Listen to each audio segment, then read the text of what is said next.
Assalamualaikum warahmatullahi wabarakatuh. Hai guys, kembali lagi ke Media Ilusi. Gimana kabarnya hari ini guys? Semoga semuanya sehat-sehat ya. Hari ini ada pembaruan di dashboard P-Network. Apa sih pembaruannya? Yuk kita simak bersama. Pada tanggal 7 September 2022 ini, beberapa moderator telah berkomunikasi dengan pihak Core Team, yang dalam hal ini Core Team diwakili oleh Chen Diaofan. Tanya jawab ini dilakukan di dalam P-Chat moderator dan telah direkam dan dipublikasikan di dashboard P. Oh iya, karena tanya jawab tersebut full dengan bahasa Inggris, maka dari itu Media Ilusi akan mentranslate dengan bahasa Indonesia agar kalian lebih mudah dalam memahami tanya jawab tersebut. Yuk, langsung saja kita simak dan jangan di skip-skip agar kalian tidak gagal paham. Pertanyaan pertama dari moderator, bagi pionir yang berkesempatan menggunakan tombol resubmission atau pengiriman ulang QIC, berapa lama mereka harus menunggu untuk mendapatkan kesempatan lagi? Resubmission akan menjadi pengulangan yang berguna hanya untuk beberapa kasus, seperti kegagalan dalam pemeriksaan pengenalan gambar yang masuk akal, sehingga memungkinkan mereka untuk mengirim ulang gambar mereka agar algoritma mencoba lagi. Dan kemudian banyak dari mereka yang benar-benar lolos sampai ada perubahan besar pada sistem dalam pemeriksaan ini. Seperti misalnya pengenalan gambar, resubmission tidak akan banyak membantu jika seseorang yang benar-benar terjebak karena perbedaan nama mereka, maka harus menunggu fitur banding keluar untuk menyelesaikan nama yang tidak cocok. Jadi, memberi mereka resubmission hanya akan membuat mereka mengalami lebih banyak masalah. Sekali lagi menempatkan mereka, tidak akan membiarkan mereka lolos begitu saja karena resubmission. Namun, kami perlu menyeimbangkan dalam memberitahu Anda, bahkan untuk cek bahwa resubmission akan membantu. Kita perlu menyeimbangkan dalam memberikan resubmission, karena kita tidak ingin memberikan akun palsu mendapatkan banyak kesempatan untuk mencoba lagi. Sudah ada fitur yang sebenarnya setengah jalan ditampilkan, tetapi ada beberapa masalah skalabilitas dan tidak sepenuhnya matang untuk digunakan orang, dan saya tidak ingat di mana itu. Mungkin ada di daftar periksa mainnet. Langkah terakhir itu seperti mengundang tim Anda ke QIC.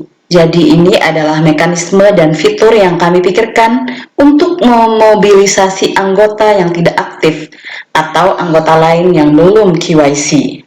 Dalam arti, itu motivasi terdesentralisasi. Mekanisme dari setiap orang memotivasi lingkaran keamanan atau tim rujukan mereka sendiri untuk lulus QIC, karena mereka memiliki motivasi sendiri juga.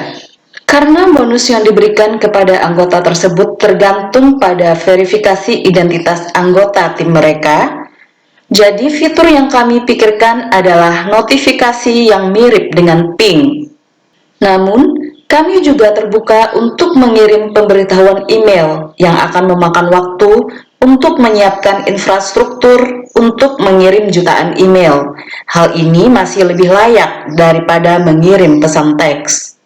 Sebagian besar upaya saat ini di tim QIC adalah untuk membuka blokir pionir, karena kemampuan mereka untuk mengirimkan QIC dan melepaskan diri dari proses peninjauan QIC untuk berbagai alasan yang baru saja disebutkan di atas, seperti untuk pengguna dan titik akhir, hanya saja itu tertunda atau macet. Tetapi untuk sisi teknik, itu sebenarnya adalah rangkaian pekerjaan yang berbeda. Ini bukan hanya satu set pekerjaan dan membuka blokir semua orang. Ini adalah rangkaian pekerjaan yang berbeda untuk membuka blokir orang yang berbeda, karena alasan yang berbeda. Dan itulah mengapa butuh waktu, dan itulah mengapa Anda terus-menerus mendengar orang yang terjebak, adalah karena Anda tahu selalu ada orang yang tersisa yang terjebak.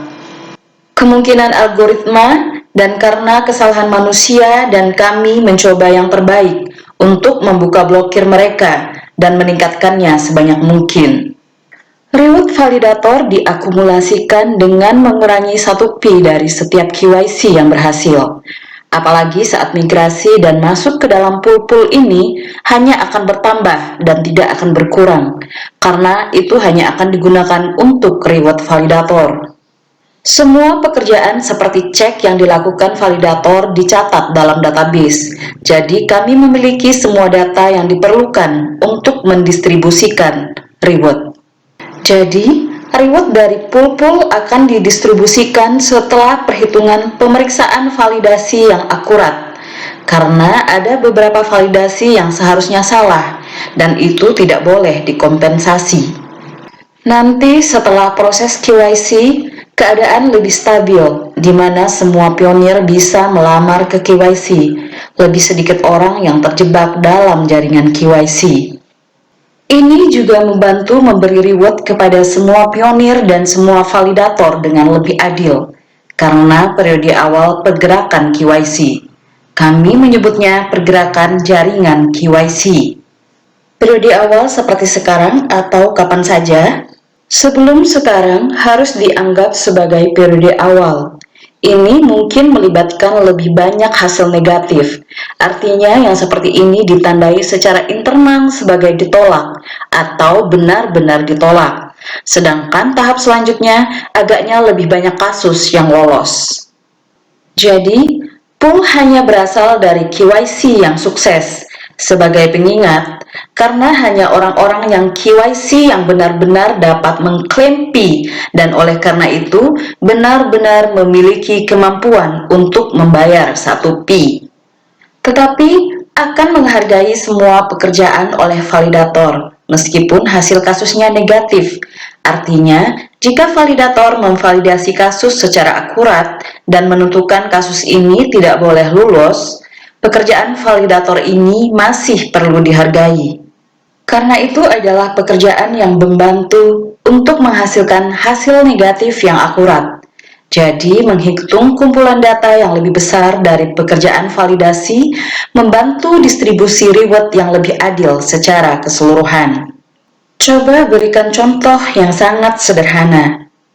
Sebagai contoh, di awal 3 dari 10 aplikasi KYC lolos KYC, dan pekerjaan ini dilakukan oleh 10 validator. Dalam hal ini adalah asumsi hipotesis, karena sebenarnya setiap kasus memiliki banyak validator yang terlibat. Jika 3 dari 10 lolos KYC, maka setiap validator akan mendapatkan 0,3P. Tetapi kemudian ketika sistem semakin membaik dan 9 dari 10 orang lolos KYC dan dari 10 validator yang memvalidasi, maka setiap orang validator akan mendapatkan 0,9P. Jika kita menarik kedua kumpulan bersama-sama dan mendistribusikannya bersama-sama, maka 3 ditambah 9 adalah menjadi 12 dengan 20 validator. Maka setiap validator akan mendapatkan 0,6P, yaitu hasil pembagian dari 12 dibanding 20. Alih-alih memberikan 0,3P terhadap para validator awal yang pada dasarnya menderita lebih banyak dan mendapatkan hasil negatif, dan kemudian memberikan para validator kemudian jauh lebih tinggi. Ini adalah contoh hipotesis sederhana mengapa menyatukannya lebih banyak untuk mencapai lebih banyak KYC staff yang stabil. Anda tahu, periode membantu distribusi yang merata atau lebih adil. Saat ini ada lebih dari 700.000 validator yang telah memvalidasi setidaknya sejumlah aplikasi tertentu. Artinya bukan hanya 1 atau 2 seperti beberapa aplikasi. Saat ini setiap aplikasi KYC melibatkan banyak validasi manusia, tapi validasi manusia bukan merupakan keseluruhan proses validasi KYC. Tetapi semua kasus juga melibatkan beberapa pemeriksaan otomatisasi mesin, sehingga kita akan melihat bagaimana hal ini dapat berkembang. Di masa depan, mungkin kita akan berada di titik di mana banyak validasi dapat diselesaikan sepenuhnya oleh AI, Artificial Intelligence. Dan ketika AI mengatakan tidak, yakinlah saat itulah pergi ke validator manusia, dan omong-omong ini akan bermanfaat bagi validator manusia juga, karena mereka hanya akan dipanggil untuk melakukan pekerjaan yang berarti. Oleh karenanya, itu adalah pekerjaan yang lebih bermakna. Makna kritis itu bukan kasus yang mudah, tetapi kasus yang lebih sulit yang tidak dapat ditentukan oleh komputer, dan akibatnya proporsi jumlah pi yang akan didistribusikan juga akan lebih tinggi.